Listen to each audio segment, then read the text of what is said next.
Every artist wants two contradictory things: to be fully accepted and to remain free from the need to be fully accepted.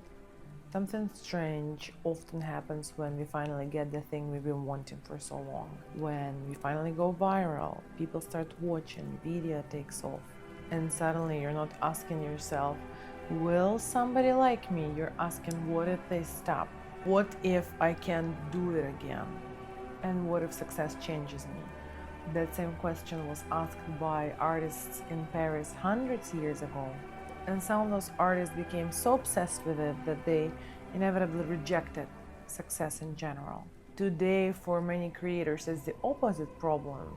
They're obsessed with chasing it. Strange thing is that these two groups really are bound by the same psychological mistake. And once you see it, you'll start noticing it everywhere. But to understand where it really comes from, we need to come back to Paris hundreds of years ago, where artists were gathering in smoke-filled cafes, tiny apartments with no heating, 3 people to the room, chasing something that they believed mattered more than success or money. It's the feeling of aliveness, the art. These people were called bohemians, and they drank absinthe until the early hours of the morning. They were arguing about love and sex and God. They had complicated romantic relationships, falling in love with each other as madness, and avoiding social structures as much as possible. To respectable society, they looked irresponsible, immoral, self-destructive, and maybe they were, but those same people who criticized them were secretly obsessed with them because they possessed something that normal people couldn't afford to have, is the freedom of self-expression. Same rich, respectable people were secretly funding the crazy lifestyle of bohemians because they struggled, they lacked the exact same thing that bohemians represented, the feeling of being alive instead of merely functional. Bohemians violated the very things that were considered a virtue in that society, like marriage, routine, respect, stability, and people couldn't stop watching them, to the point where it was actually a thing among rich people to go to the neighborhoods where the bohemians lived just to watch them paint, argue. Those people devoted their lives to art. Romantic as it sounds, that's where the first trap was born, because somewhere along those lines, commercial success started being deemed as being shallow. Money meant that you were selling out. Popularity equated with mediocrity, and rejection was kind of a noble thing to have at a time. A lot of bohemian artists build their identity around being misunderstood, because if no one understands me, I must be deeper than them. And the problem is that this protects more than just artistic integrity. It protects the ego. Obscurity removes a terrifying possibility that maybe I would not be able to make it even if I wanted to. I knew an artist who I once told, if you took what you do seriously, you would have been so successful. And their reply was, I know. So simple, and yet it shocked me at a time, because their answer left me thinking for a long time about how possibility preserves this potential forever.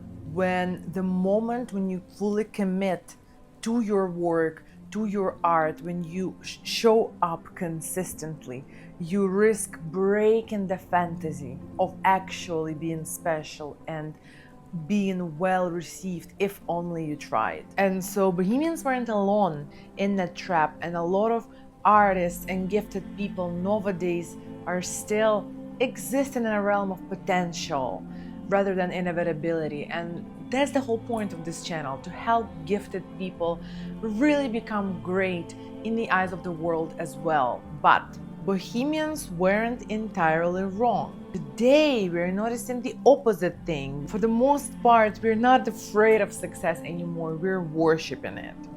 Creators don't ask themselves, what if success corrupts me? What if my art isn't pure anymore? They ask themselves, why am I not growing faster? followers, views, streams, sales. Everything became measured, and we're in the first time in history where artists can in real time measure how accepted he is by society.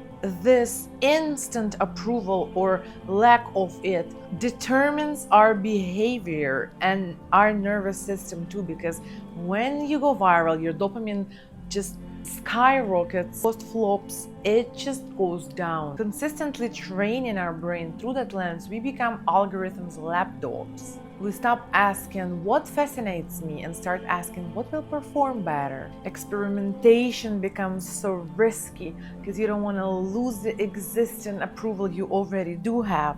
The algorithm substitutes and pushes out the creative process itself. The audience stops observing the work and starts creating it. Can you really be calling yourself an artist in that case? And the most dangerous thing about this obsessiveness of success is that we have this false thought that once I just make it, I'll be able to relax. Once my music blows up, I'll be able to create whatever I want.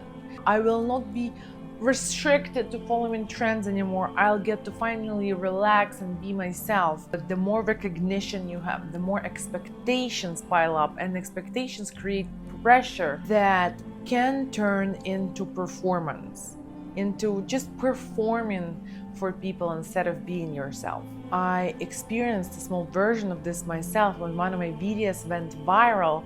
It was this small little dopamine spike replaced by anxiety of how can I top this? Or at least reach my next post with the same engagement. Instead of creating, I'm like feeding the algorithm, you know? Eventually, I just burned out and I didn't have desire of posting whatsoever. Success doesn't ruin creativity, but dependency on success does. And this is where bohemians and modern creators finally come together as two sides of one coin, because both have dependency on success. One says success will corrupt me, the other says success will fix me. Both hand over their freedom to the same thing. And when you have dependency in place of creativity, your muse becomes bound and she doesn't want to create anymore. In his book, The Creative Act, Rick Rubin wrote, in terms of priority, inspiration comes first, you come next, the audience comes last. And he's often criticized for this thought because, well, he's commercially successful. It's easy for him to say that audience comes last. But I think what he's saying is it's about the timing. If you let the audience enter on the too early of the stages of creating, you're going to dilute your work. But the opposite is true as well. If you disappear too deeply into your own symbolism, mysticism, the art can get lost on people. When an artist goes too deep into his own world, he stops translating. And the real job of the art, in my opinion, is translation. This is the missing piece. Mature artist doesn't just express their work, they translate it. They translate their inner emotions into experiences, their inner chaos into a sort of structure. And when you look at both bohemians and modern creators, you can see that one has stopped translating in the name of self-expression. The other one stopped translating in the name of approval. One is only speaking to themselves, the other one is speaking to the crowd. But the translation sits in the middle, and this is the golden middle of creation. Perhaps the question was never art or popularity, soul or money, commerce or creation. The real question is, can you create without becoming dependent?